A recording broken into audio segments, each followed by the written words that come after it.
Hello, welcome to career strategist. आज हम आपके लिए कुछ और ही बहुत ही बेहतरीन क्वेश्चंस लेके आए हैं और ये नेचुरल नंबर के एप्लीकेशन पर आधारित है। साथ ही हम कुछ बात करेंगे प्राइम नंबर्स की प्रॉपर्टीज के बारे में। तो पहले हम बात करते हैं कि नेचुरल नंबर के बारे में जो पिछले वीडियो में हमने सीखा था, उस वीडियो में हमने नेचुरल नंबर के सम के बारे में बताया था और sum of square of natural number के बारे में बताया था, यानी प्रथम n प्राकृत संख्याओं के वर्गों का योग और प्रथम n प्राकृत संख्याओं के घनों का योग। आज हम उस पर बात करने वाले हैं कि उसकी क्या उपयोगिता है, उसका क्या यूज है। आपने शतरंज देखे होंगे। पिछले वीडियो में मैंने एक क्वेश्चन आपके लिए छोड़ दिया था कि एक शतरंज पर कुल कितने वर्ग होते हैं, और ऐसे सवाल 2-3 बार सिविल सर्विसेज की प्रारंभिक परीक्षा में पूछे जा चुके हैं। उन प्रश्नों का जवाब कैसे निकालते हैं और क्या तरीका है, ये जानने के लिए आज हम आपको एक शॉर्टकट फॉर्मूला बताएंगे, जिसके आधार पे आप इस प्रकार के किसी भी सवाल का जवाब विद इन 5 सेकेंड दे सकते हैं।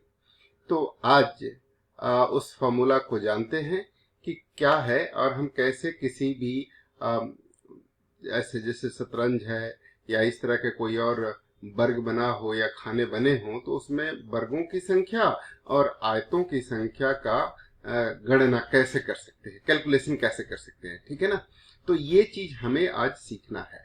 सो आइए सीखते हैं उससे कि अगर कोई जाल हो, इस तरह का कोई जाल है, जैसे मान लीजिए कि शतरंज की बात करें तो शतरंज पे एक जाल होता है और वह जाल होता है किस तरह का, तो 8x8 का जाल होता है, एक इस तरह का जाल होता है।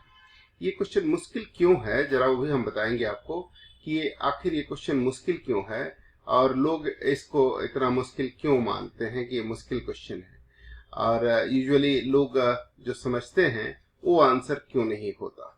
तो अगर हम बात करें शतरंज की, तो हम बात करें अगर शतरंज की, तो ये शतरंज है, आप देख रहे हैं, और इसमें कोई भी कह सकता है कि इसमें वर्गों की संख्या 64 होगी।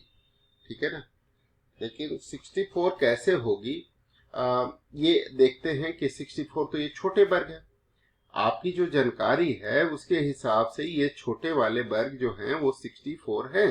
1 2 3 4 5 6 7 8 ऐसे है। ऐसे ही नीचे भी 1 2 3 4 5 6 7 8 8 इंटू 8, इसमें आधे जो है वो ब्लैक है और आधे जो है वो व्हाइट है। तो ये एक ग्रिड हुआ। ग्रिड में 8 ऐसे बॉक्स है और 8 ऐसे बॉक्स है। 8 इंटू 8 का ग्रिड हो गया, ये है ना, जाल हो गया। तो इसमें अब आप सोचते होंगे कि कई लोग ये सोचते हैं और ये कह देते हैं कि 64 और ये पूरा भी तो एक स्क्वायर है, तो 65 हो गया। लेकिन आप भूल जाते हैं कि ये 4 मिलकर के भी एक वर्ग होंगे, है ना। ये 4 मिलकर के भी एक वर्ग होंगे, ये 9 मिलकर के भी एक वर्ग होंगे, जैसे ये 4 मिलकर के भी एक स्क्वायर होंगे, ये 4 मिलकर के भी एक स्क्वायर होंगे, ये 4 मिलकर के भी एक स्क्वायर होंगे, है ना।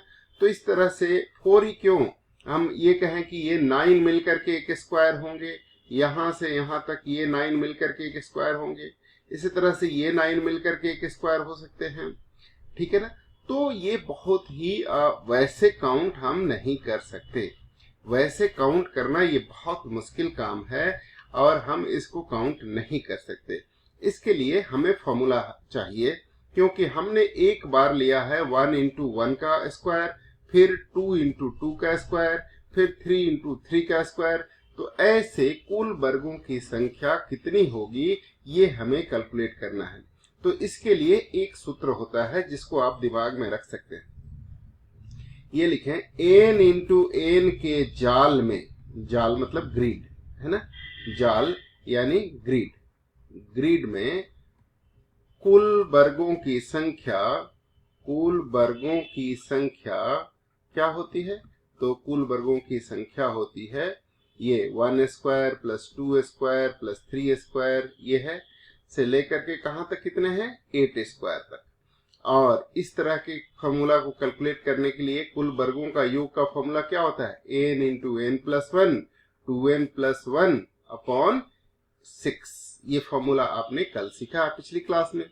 तो यहां पर भी उसी तरह से n के जगह पर क्या होगा? 8 होगा। अगर यहाँ n होता है तो हम इसको लिखते हैं, इस फॉर्मूले को n into n plus one, यही फॉर्मूला होता है n into n plus one into 2n plus one upon 6। n into n plus one बार बार लिख रहा हूं सो दैट कि आपको रिवाइज हो जाए। तो इसी प्रकार से अब यहाँ पर कोई पूछे कि शतरंज पर के बिसात पर, शतरंज के बिसात पर, शतरंज के बिसात पर कुल वर्गों की संख्या क्या होगी? पर कुल वर्गों की संख्या क्या होगी? तो वर्गों की संख्या क्या होगी? तो ये होगी संख्या, n की जगह पर हम क्या रख देंगे? 8, क्योंकि शतरंज में ग्रिड कितने कितने का है? 8 इंटू 8 का।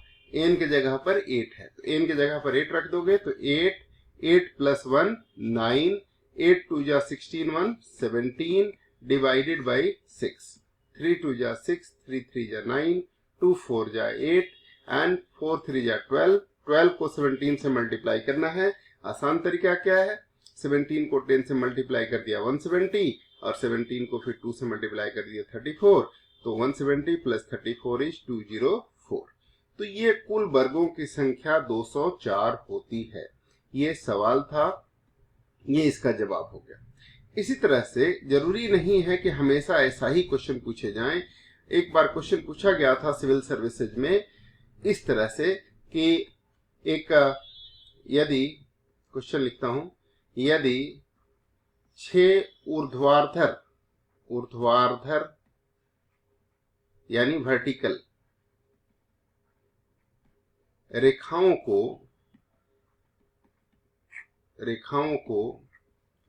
6 क्षैतिज यानी हॉरिजॉन्टल लाइंस, ठीक है, रेखाएं काटे तो इस प्रकार बनने वाले वर्गों की संख्या क्या होगी? वर्गों की संख्या क्या होगी यदि दो क्रमागत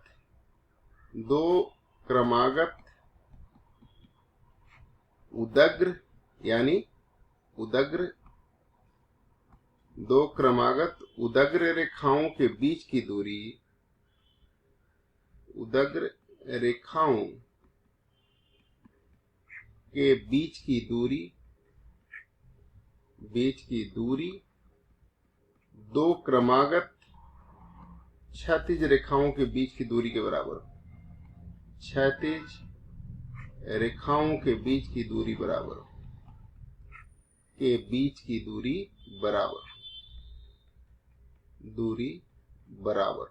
है ना? ये सवाल हो गया। अब आप इसमें क्या होता है, आप क्या आंसर बताएंगे? बताइए कितने आंसर होने चाहिए? बराबर हूं, ये सवाल है, ठीक है ना? तो इस सवाल का जवाब आप कैसे दे पाएंगे? तो सवाल को समझिए कि 6 वर्टिकल लाइंस अगर हम क्रॉस करते हैं 1 2 3 4 5 6 ऐसे, और ये 6 लाइंस जब हम क्रॉस करेंगे इस तरह के, तो बॉक्स बनेंगे, ग्रिड जो बनेगा वो 5 इंटू 5 का बनेगा, 3, ठीक है, 1 2 3, ये देखिए 1 2 3 4 5 6, 1 2 3 4, और ये हो गया 5 और ये हो गया 6। तो ये जो बनेंगे लाइंस थोड़ी आड़ी तिरछी दिख रही हैं, लेकिन अब यहाँ ग्रिड बनेगा 5 इंटू 5 का। 6 लाइन 1 2 3 4 5, 5 ही ग्रिड बनाएंगे, 5 ही बॉक्स बनाएंगे। इसलिए जो लोग ये बात जानते थे कि 6 लाइन से 5 ग्रिड बनेंगी, और फॉर्मूला क्या है हमारा? कुल वर्गों की संख्या बराबर क्या होगा जी? तो ये हमने सीखा, ये फॉर्मूला होता है n इंटू एन प्लस 1, है ना? तो 5 into 5 plus 1 that is 6, 2n plus 1 that is 11, divided by 6, 6 से 6 कैंसिल हो गया और आंसर हो गया 55। तो जो लोग जानते होंगे, आप बताएं इतना कैलकुलेशन करने में कितने सेकंड का समय लगेगा? बहुत कम वक्त लगेगा और कोई भी आदमी आंसर दे सकता है ऐसे। आप चाहें तो आपकी तसल्ली के लिए कि ये फॉर्मूला सही है, सही के सिवाय कुछ और नहीं है, इस बात की सत्यता की जांच करने के लिए हम एक छोटा सा एग्जांपल ले लेते हैं, जिससे आपका शंका दूर हो जाएगा। ये देखिए, ये अगर हम ले लें 3 लाइनें, ठीक है, कितनी बॉक्स कितने कितने का बन गया जी? 3 इंटू 3 का, ठीक है। ये बॉक्स बन गया हमारा 3 इंटू 3 का, 1 2 3, 3 इंटू 3 का बॉक्स बन गया। इसमें कितने वर्ग हैं तो जरा देखिए, इस फॉर्मूले के हिसाब से 3 इंटू 3 के जाल में कितने वर्ग बनेंगे, यानी ग्रिड में वर्गों की संख्या फॉर्मूला के हिसाब से क्या होगा? फॉर्मूला के हिसाब से होगा वर्गों की संख्या। अब बताइए फॉर्मूला क्या है हमारा? n यानी 3, n plus 1 that is 4 and 2n plus 1, 3 2 जा 6, 1 7 divided by 6, 3 2 जा 6, 2 2 जा 4 and 7 2 जा 14। कुल 14 वर्ग बनेंगे। अब देखिए गिन के कि क्या 14 बन रहे हैं। देखिए 1 2 3 4 5 6 7 8 9 छोटे तो ऐसे ही दिख रहे हैं। उसके बाद ये देखिए, ये 4 मिलके 10 हो गए, आखिरी के 4 मिलके 11, नीचे वाले ये 4 मिलके 12 और आखिरी कोने वाले 4 मिलके 13 और पूरा एक मिला के क्या हो गया? 14, है ना। तो 14 हो गए टोटल। कुल वर्गों की संख्या कितनी हो गई? 14। तो इस तरह से वर्गों की कुल संख्या जो है वो हो गई 14। आपका फॉर्मूला बिल्कुल सही है और आप इस फॉर्मूले पे भरोसा कर सकते हैं।